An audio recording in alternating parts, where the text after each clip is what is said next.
கோவை மாவட்டம் சிங்காநல்லூர் தொகுதி காங்கிரஸ் வேட்பாளர் ஸ்ரீநிதி வெங்கடேசமோகன் தனக்கு பொதுமக்கள் அமோக ஆதரவை அளித்து வருவதாக தெரிவித்தார். மேலும் பாஜக தமிழ்நாட்டிற்கு இதுவரை எதுவும் செய்யவில்லை என்றும் கடந்த 5 ஆண்டுகளில் திமுக தமிழகத்திற்கு ஏராளமான திட்டங்களை கொடுத்துள்ளது என்றும் அவர் தெரிவித்தார்.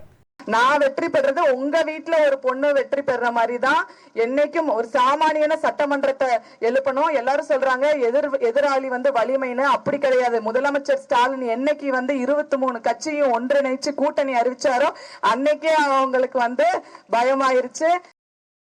சிங்காநல்லூர் தொகுதிக்கு வெற்றி வாய்ப்பு அதிகமா இருக்குங்க. ஏன்னா நான் தான் சிங்காநல்லூர் தொகுதியில முதல் பெண் வேட்பாளராக இருக்கேன். விரைவில் முதல் பெண் சட்டமன்ற உறுப்பினராக இந்த மக்கள் என்னை கண்டிப்பா எலெக்ட் பண்ணுவாங்க. நல்ல பாசிட்டிவ் ரெஸ்பான்ஸ் இருக்கு. ஒரு மகளிரை போட்டதுல ரொம்ப சந்தோஷமா இருக்காங்க. நான் இளைஞர் காங்கிரஸ்ல இருக்கிறதுனால சின்ன பொண்ணு, நம்ம வீட்டு பொண்ணு, நம்மள ஒருத்தி, ஏன்னா ஒரு எளிமையான குடும்பத்துல இருந்து வந்திருக்கா, சாமானியனையும் சட்டமன்றத்துக்கு அனுப்பணுங்கிற ஒரு உறுதிமொழியில இங்க இருக்கிற மக்கள் பயங்கர நல்ல ரெஸ்பான்ஸ்.